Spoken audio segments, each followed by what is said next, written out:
हमारे साथ बातचीत करने के लिए हैं उत्तराखंड के मुख्यमंत्री पुष्कर सिंह धामी जी। सर, उत्तराखंड में पहले फेज में ही पांचों लोकसभा चुनाव हो चुके हैं। वहाँ पर आपके पास इतना समय था कि पूरे देश भी आप प्रचार कर रहे हैं, खासकर दिल्ली हो, हरियाणा हो और कई राज्यों में। दिल्ली में मौजूद हैं तो दिल्ली में अरविंद केजरीवाल 7-0 कर रहे हैं इंडिया अलायंस। आप पूरे दौरा किए, यहाँ पर रोड शो और रैलियाँ कर रहे हैं। दिल्ली में वोटिंग भी होने वाला, क्या आपको देखते हैं? दिल्ली फिर से अपना इतिहास दोहराएगा और इस बार बड़ा मार्जिन होगा, ऐतिहासिक जीत होगी। दिल्ली में 7 सीटों पर भाजपा जीत रही है। मैं अनेक स्थानों पर गया हूँ, लोगों से मिला हूँ, सभाओं के माध्यम से, रोड शो के माध्यम से जनसंपर्क किया है। दिल्ली का दिल प्रधानमंत्री आदरणीय मोदी जी के लिए धड़क रहा है और कल मतदान होगा, बड़ी ऐतिहासिक जीत होगी।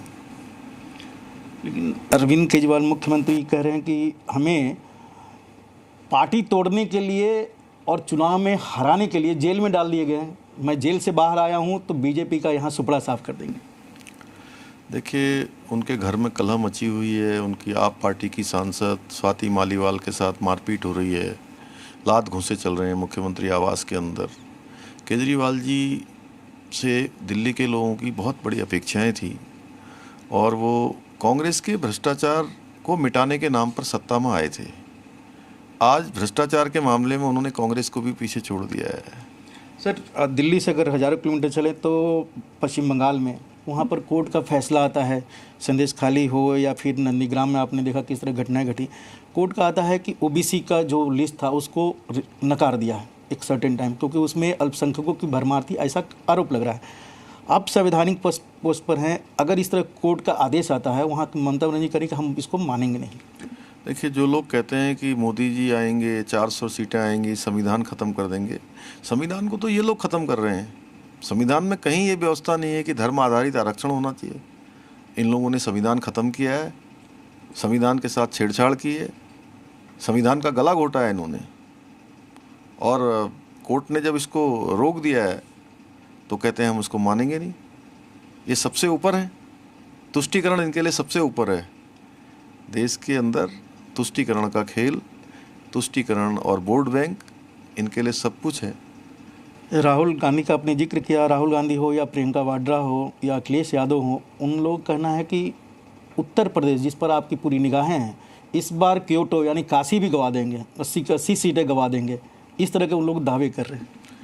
देखिए, राहुल गांधी जी से मैं केवल इतना ही पूछना चाहता हूँ कि अगर उनको 80 की 80 सीटें उनकी आ रही थी तो उनको अमेठी से ही चुनाव लड़ना चाहिए था। अगर वो अमेठी छोड़ के चले गए हैं जो परंपरागत सीट है, तो इसका अर्थ है कि 80 की 80 सीटें हारने वाले हैं, इसीलिए तो अपनी सीट छोड़ी है। अन्यथा युवराज इतनी बड़ी पार्टी के और साथ में राहुल बाबा, अखिलेश बाबा दोनों जोड़ी बना के घूम रहे हैं, तो क्यों ना वो अमेठी से चुनाव लड़ते। सर, शुरुआत में ही प्रधानमंत्री जी ने कहा 370, 400 पार, आज भी आप लोग का यही प्रमुख नारा है। और जो आरोप, अब हालांकि बीच में आपने जिक्र किया, आरोप है कि 400 का 272 में सरकार बन जाती है, 400 ला रहे हैं क्योंकि अब संविधान बदल देंगे, चुनाव नहीं होंगे, और आप लोग एक देश एक चुनाव की बात भी करते रहे। देखिए, 400 के आसपास तो आज भी एनडीए और भाजपा के पास समर्थन है, तो ये केवल भ्रामक बातें करते हैं। देश को आगे बढ़ाने के लिए, देश में और अच्छे, देश की जनता के हित में निर्णय लेने के लिए माननीय प्रधानमंत्री जी के नेतृत्व में जो 400 पार का नारा है, वो नारा नहीं है, वो हमारा संकल्प है, हमारी पार्टी का संकल्प है। और 400 पार होगा। 400 पार होने के बाद देश में अच्छे निर्णय होंगे, क्योंकि देश सबकी कार्यशैली जानता है, देश की जनता कार्यशैली जानती है किसकी कार्यशैली कैसी है। मोदी जी की कार्यशैली लोगों ने देखी है।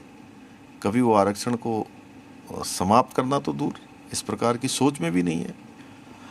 चुनाव की घोषणा से पहले ही एक महत्वपूर्ण फैसला हुआ था उत्तराखंड में, आपने लिया था, यूसीसी लागू कर दिया था। अभी आपने कहा कि सरकार बनेगी, मोदी जी की नई सरकार बनेगी तीसरे टर्म में, तो बड़े बड़े फैसले ले जाएंगे। अब यूसीसी का समय आ गया पूरे देश में लागू करना का, और लागू करेंगे आपकी सरकार? यूसीसी की गंगा उत्तराखंड से निकली है।